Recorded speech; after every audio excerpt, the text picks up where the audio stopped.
এই মুহূর্তে যে খবরের দিকে নজর রাখবো, নিমতায় শুট আউট। উত্তর দমদমের নিমতায় এক ব্যক্তিকে লক্ষ্য করে গুলি। গতকাল রাতে বাড়ির সামনেই গুলিবিদ্ধ ব্যক্তি। আরো একবার জানিয়ে রাখি, নিমতায় শুট আউটের ঘটনা। উত্তর দমদমের নিমতায় এক ব্যক্তিকে লক্ষ্য করে গুলি। আমাদের সঙ্গে রয়েছেন প্রতিনিধি অনুপ। অনুপ, সেই ব্যক্তির পরিচয় কি, কারাই বা সেই ব্যক্তিকে গুলি করলো, কি কি খবর পাচ্ছে? উত্তর দমদম নিমতা একেবারে শুট আউটের ঘটনা। গতকাল রাতে উত্তর দমদম পৌরসভার একেবারে নিমতা ফতেল্লপুর এলাকা, যখন বাড়ির কাছে যে এই ব্যক্তি এক প্রতিবেশীর সঙ্গে বচসা হচ্ছিল, ঠিক সেই সময় কিন্তু একেবারে 52 বছর বয়স ফতুল্লাপুর এলাকায় ব্যক্তিকে একেবারে লক্ষ্য করে গুলি চালায় এবং সেই গুলি তার পেটে লাগে। ইতিমধ্যেই সেই ব্যক্তি আরজিকর হাসপাতাল, সেখানে কিন্তু চিকিৎসাধীন আছে গতকাল রাত থেকে। এবং কি কারণে গুলি চালিয়েছিল তার প্রতিবেশী, ইতিমধ্যেই পুলিশের পক্ষ থেকে একজনকে গ্রেপ্তার করা হয়েছে, ফারুক আহমেদ নাকি, তাকে জিজ্ঞাসাবাদ করা হচ্ছে। এবং কি কারণে তাকে গুলি চালালো এই সমস্ত বিষয় যেমন পুলিশের পক্ষ থেকে জিজ্ঞাসাবাদ করা হচ্ছে, গ্রেপ্তার করার পরবর্তী ক্ষেত্রে তারই পাশাপাশি যখন গতকাল বচসা চলছিল রাতের বেলা, সেই সময় কিন্তু আচমকা গুলি চালায়। কি নিয়ে গন্ডগোল এখনো পর্যন্ত পুলিশের কাছে স্পষ্ট না হলেও সেই ব্যক্তি ইতিমধ্যে গ্রেপ্তার করা হয়েছে এবং অভিযুক্ত ফারুক আহমেদ তাকে কিন্তু গ্রেপ্তার করেছে। এবং সেই অস্ত্র যেখানে গুলি চালিয়েছিল সেই আগ্নেয়াস্ত্র কিন্তু পুলিশের পক্ষ থেকে উদ্ধার করা সম্ভব হয়েছে। কিন্তু এই মুহূর্তে সেই ব্যক্তি ইতিমধ্যে আরজিকর হাসপাতাল, সেখানে কিন্তু চিকিৎসাধীন রয়েছে এই মুহূর্তে। বেশ, ধন্যবাদ অনুপ। আর একবার জানিয়ে রাখি আপনাদের, নিমতায় শুট আউটের ঘটনা। উত্তর দমদমের নিমতায় এক প্রহরকে লক্ষ্য করে গুলি। গতকাল রাতে বাড়ির সামনে গুলিবিদ্ধ হন তিনি এবং তিনি এই মুহূর্তে হাসপাতালে ভর্তি রয়েছেন। সেই ঘটনাতেই ধৃত এক। নিমতায় শুট আউটে ধৃত এক। ইতিমধ্যেই পুলিশ সন্ধান পেয়েছে সেই ব্যক্তি এবং ধৃত এক।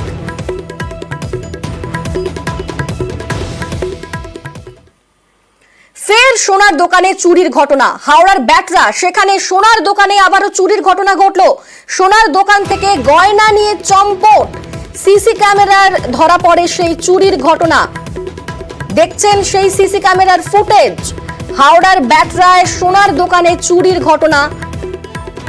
সিসি ক্যামেরায় ধরা পড়ে চুরির ঘটনা এবং ইতিমধ্যে তদন্ত শুরু করেছে পুলিশ। কি আপডেট রয়েছে, আমাদের সঙ্গে রয়েছেন প্রতিনিধি দেবাশিস।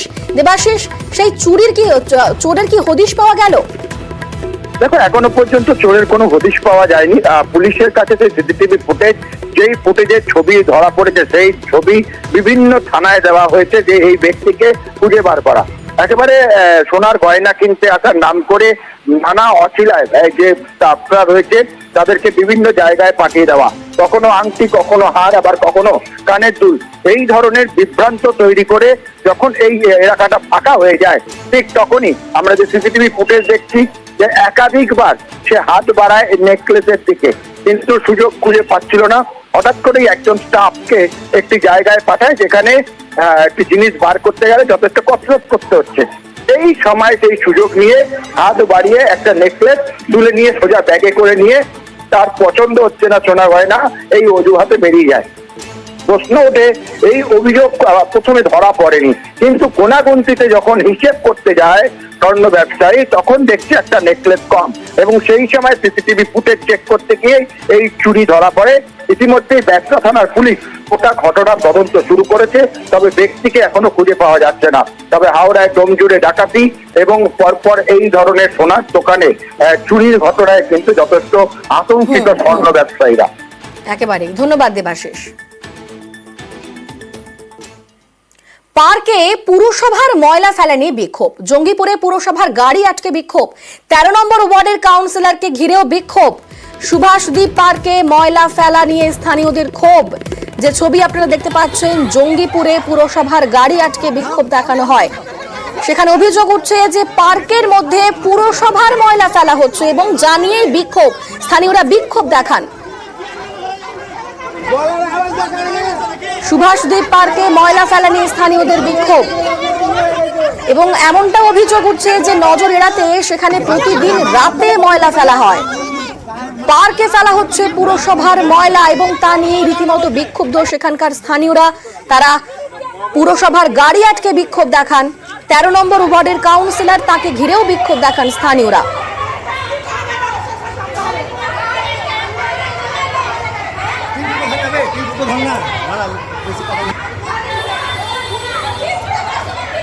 আমাদের সঙ্গে রয়েছেন প্রতিনিধি প্রণব। পার্কে পুরসভার ময়লা ফেলা হচ্ছে কেন? একদম তাই। দেখো, যে ভাগাড়ের যে সমস্ত নোংরা, সেই নোংরাগুলো রাতের অন্ধকারে এবং ভোর রাতে সেটাকে নিয়ে গিয়ে যে সুভাষদ্বীপ পার্ক রয়েছে, সাধারণত সকালবেলাতে মর্নিং ওয়াক থেকে আরম্ভ করে বিকেলের দিকে বাচ্চারা খেলাধুলা সেই পার্কে করে, আর সেখানে গিয়ে কিন্তু এই ভাগাড়ের নোংরাগুলো ফেলা হচ্ছে। এই নিয়ে কিন্তু এলাকার মানুষরা যথেষ্টভাবে বিরক্ত এবং তারা ক্ষুব্ধ, এবং আজকে সকালবেলাতেও কিন্তু এই ধরনের গাড়ি আসতেই তারা গাড়ি ঘিরে বিক্ষোভ দেখাতে শুরু করেন, এবং তাদের অভিযোগে এই পার্কটাকে বন্ধ করে দেওয়ার উদ্দেশ্যে, অসৎ উদ্দেশ্যেই এই ধরনের নোংরা জিনিসগুলো ফেলা হচ্ছে, এবং তার দুর্গন্ধে যে সমস্ত এলাকার মানুষজন আছে তারাও টিকতে পারছে না যখন রাত্রিবেলাতে এই গাড়িতে করে। এখানকার স্থানীয় বাসিন্দা তারা কি বলছেন, তারা কতটা কষ্টের মধ্যে রয়েছেন, শুনবে তাদের বক্তব্য একবার। ডুঙ্গাদনবাসী সবাই এখানে মর্নিং ওয়াক করে, কিন্তু এই যে আজকে যে দৃশ্যটা দেখছি, ভাড়া তৈরি হচ্ছে, আর কেউ মুক্ত কোন নিঃশ্বাস পাবে? এখানে কি গুজা বন্ধ হয়েছে? ভাগাড়ে কি গুজা ফেলা বন্ধ হয়েছে? আমরা গাড়ি আটকে দিয়েছি। ওই ভাগাড়টা ফাঁকা করে এখন এটা ভাগাড় বানানোর চেষ্টা চলছে। কিছুক্ষণ আগে আমাদের ভাগীরথী পল্লী গঙ্গার ধারে গিয়ে দুটো ট্রাক লরি এরকম নোংরা ফেলে এসছে। কার অনুমতিতে গেছে যে ওখানে নোংরা ফেলে এসছে? ডাম্পিং হল হচ্ছে, এটা কি বলবেন আপনারা? ডাম্পিং হলে হচ্ছে এটা। মানুষ আর তাহলে বন্ধ করে দিক, নোংরা ফেলার জায়গা করুক, এটাকে আর চর রাখতে হবে না, চেয়ারম্যানের রোজগারের জায়গাও রাখতে হবে না পৌরসভার। আর যিনি গাড়িতে করে ময়লা ফেলতে এসেছিলেন সেই ট্রাক্টরের যিনি ড্রাইভার, তিনি কি বলছেন শুনবো একবার। আপনাদের কে বলেছে ফেলতে? আপনাদের? আমি তো বললাম কে ইন্সপেক্টর। কি নাম? দীপেন্দ্র মন্ডল। উনি বলেছেন আপনাদের এই পৌরসভার যত নোংরা মানে যত নয়, কত আপনার ফুলতলা নোংরা ছিল কিছুটা, ওইটুকু। ক গাড়ি ছিল? ওই এক গাড়ি করে এনেছি। চারটে গাড়ি পড়েছে। সেটা আমি জানি না। সেখানে একটা আছে। এটা তো পার্ক তো, এটা পার্ক তো। হ্যাঁ, পার্কের মধ্যে নোংরা ফেলছেন। আমাদের সঙ্গে রয়েছেন প্রতিনিধি প্রণব। যে প্রশ্নটা স্থানীয় বাসিন্দারাও তুলছেন যে কার অনুমতিতে সেখানে ময়লা ফেলা হচ্ছে, এবং ট্রাক্টর ড্রাইভার তিনিও কিন্তু একজনের নাম নির্দেশ করলেন, এ বিষয়ে কি খবর পাচ্ছি? দেখো, সাধারণত পুরপিতাকে এ ব্যাপারে প্রশ্ন করা হয়েছিল, পুরপিতা বিষয়টিকে এড়িয়ে গিয়েছে, এবং কারো কোনো রকম ভেস্টেড ইন্টারেস্ট রয়েছে বলেই কিন্তু এই ধরনের ঘটনা ঘটছে বলে এলাকার মানুষের অভিযোগ। এবং যদি এলাকার বিধায়ক যিনি রয়েছেন জাকির হোসেন, তিনি বলেছেন এই ধরনের ঘটনা কখনোই কাম্য নাই, আমরা বিষয়টিকে দেখছি, এবং পার্কের ভেতর যে এই নোংরাগুলো, তোমার ভ্যাটের নোংরাগুলো ফেলা হচ্ছে, ভাগাড়ের নোংরাগুলো ফেলা হচ্ছে, সেটা তাহলে কিন্তু তিনি বলেছেন অবশ্যই ব্যবস্থা নেওয়া হবে, এবং কার নির্দেশে এবং কেন এইখানে, যেহেতু সকালবেলাতে প্রচুর মানুষজন যায় এবং বিকালবেলাতে এলাকার মানুষজন যায়, তো কেন এই ধরনের কাজ করা হচ্ছে সেটা কিন্তু তিনিও বলেছেন বিষয়টি জানা হবে, এবং পুরো বিষয়টা নিয়ে কিন্তু পুরো প্রধানের কাছে কিন্তু এলাকার মানুষরা ডেপুটেশন দেওয়ারও কিন্তু সিদ্ধান্ত নিয়েছে। ধন্যবাদ প্রণব।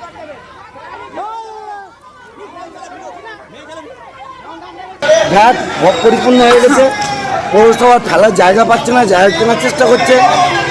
আমাদের চেয়ারম্যান চারদিক দিয়ে চেষ্টা করছে কীভাবে এই ঘাটের সমস্যা থেকে মুক্ত হওয়া যায়। সুভাষ দিয়ে ফেলে না, সুভাষ দিকে যে পচা এইগুলো আছে, পাতাগুলো আছে, সারের দরকার আছে, কিছু গাছ ওখানে পোতা হবে, সেই জন্য ওই পচা পাতাগুলো ওই গর্ত খুঁড়ে ওই জায়গায় ফেলা। আর এবার দেখাবো যে ছবি, সরকারি জমি, তবে সরকারি জমিতেই খাল বুজিয়ে নির্মাণ চলছে। স্বরূপনগরের পূর্বপাড়া এলাকার ঘটনা, সেখানে সরকারি জমি দখল করে কংক্রিটের নির্মাণ চলছে। দেখুন সেই ছবি, খাল বুজিয়ে রীতিমতো কংক্রিটের নির্মাণ চলছে স্বরূপনগরের পূর্বপাড়া এলাকায়। আরো একবার জানিয়ে রাখি আপনাদের, স্বরূপনগরের পূর্বপাড়া, সেখানেই সরকারি জমিতে খাল বুজিয়ে ফেলা হয়েছে, আর সেই খাল বুজিয়ে কংক্রিটের নির্মাণ কাজ চলছে। আমাদের সঙ্গে সরাসরি রয়েছেন প্রতিনিধি অনুপম। সরকারি জমি দখল করে ফেলা হয়েছে এবং তারপর কংক্রিটের নির্মাণ কাজ চলছে, ছবি আমরা দেখতে পেয়েছি, তবে কারা সেই কাজ করছে, কি কি অভিযোগ উঠে আসছে?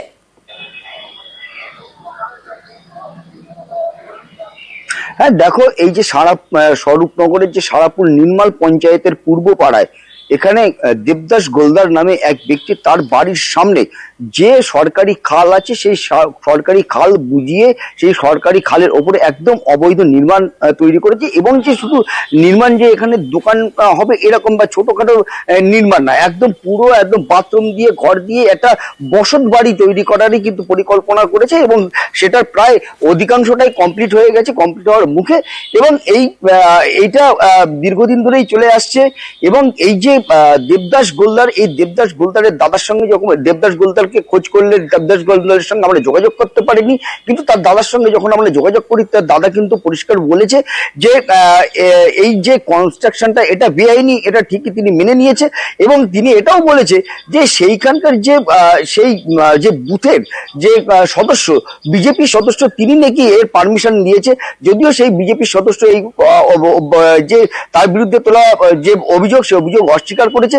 এবং এটা ধরা পড়লো এখান দিয়ে যে রাস্তা, সেই রাস্তাটা পুনর্নির্মাণ করার জন্য পুনরায় তৈরি করার জন্য একটা টাকা স্যাংশন হয়েছে, এবং তার জন্য সেখানে মাপজোপ করতে আসে। এবং সেই যেখানে যখন মাপজোপ তৈরি করতে আসে তখন এই বুথের পাশের বুথের তৃণমূলের যে নেতা সে সেখানে আসে, এবং তার চোখেই প্রথম পড়ে এই অবৈধ নির্মাণ। এবং তিনি তখন এটা হচ্ছে স্বরূপনগর থানায় অভিযোগ করে এবং বিধায়ককে জানায়। এরপরেই কিন্তু নড়ে চড়ে বসে, এবং আমরা এরপরে কিন্তু বিধায়কের সঙ্গে যে স্বরূপনগরের বিধায়ক বীণা মণ্ডলের সঙ্গে কিন্তু আমরা যোগাযোগ করেছিলাম। তিনি পরিষ্কার জানিয়েছে যে মুখ্যমন্ত্রী মমতা বন্দ্যোপাধ্যায় পরিষ্কার নির্দেশ দিয়েছে যে কোনো অবৈধ নির্মাণ করা যাবে না, সে যে দলেরই হোক। কোনো জমি দখল করা যাবে না, কোনো সরকারি জমি দখল করা যাবে না। সেই কারণে এই যে আমাদের কাছ থেকে যেমন শুনেছে ঠিক তেমনই এলাকার থেকেও তার কাছে অভিযোগ গেছে, তিনি অবিলম্বে এর বিরুদ্ধে ব্যবস্থা নেওয়া হবে এমনটাই বলছেন। বেশ ধন্যবাদ। তৃণমূল অভিযোগ করছে এটি পুরোপুরি বিজেপির কার্যকলাপ, বিজেপি এর সঙ্গে জড়িত রয়েছে, যদিও বিজেপির সদস্য তিনি কিন্তু বলছেন যে এই বিষয়ে তিনি কিছু জানেনই না। একেবারে খালের উপরেই অবৈধ নির্মাণ, তাও কলম প্লেয়ার দিয়ে। সেই বাড়িওয়ালাকে জিজ্ঞেস করি এখানে অবৈধ নির্মাণ হলো কার অর্ডারে, তো বললো আমরা বিজেপির মেম্বারকে জিজ্ঞেস করেছি, বিজেপির মেম্বার করতে বলেছে জয়প্রিয় রায়। জয়প্রিয় রায় বিজেপির মেম্বার সাথে খালের মাঝখানে অবৈধ নির্মাণ করতে দিল, তখন তার বাড়ির লোক বলছে না ও আমাদের জায়গা। জিজ্ঞেস করাই বলছে যে আমরা কাউকে কৈফিয়ত দেবো নাকি, বিল্ডিং করবো। তা এই বিষয়টা আমাকে যারা করছে এই কাজটা আমাকে তো এটা কোনো কিছুই বলিয়ে জানি করছে না, হয়তো ওদের মতো করেছে, আমি আমাকে হয়তো কোনো কিছুই বলেনি, এ সম্পর্কে আমি কোনো কিছু জানি না। এটা অবশ্যই এটা একটা অবৈধ কাজ, যেহেতু সরকারি জায়গার উপরে রোল করে তার উপরে ঘর বাড়ি নির্মাণ করছে, এটা অবশ্যই একটা অবৈধ কাজ। এটা কি আপনি সাপোর্ট করেন? অবশ্যই না। আর স্বরূপনগরের বিধায়ক বীণা মণ্ডল তিনি বলছেন আমরা এই কাজ বরদাস্ত করব না এবং দ্রুত পদক্ষেপ নেওয়া হবে। কি বলছেন তিনি একবার শুনবো। কোনো জমি দখল করা যাবে না, জোর জবরদস্তি করে অবৈধভাবে কোনো কিছু নির্মাণও করা যাবে না। ওখানে লোকাল থেকেও আমাকে বলা হয়েছে বিষয়টা আমরা নিশ্চয়ই আজকের আমরা হস্তক্ষেপ করব এবং বিষয়টা দেখব যাতে অবৈধভাবে কোনো কিছু দখল না হয়।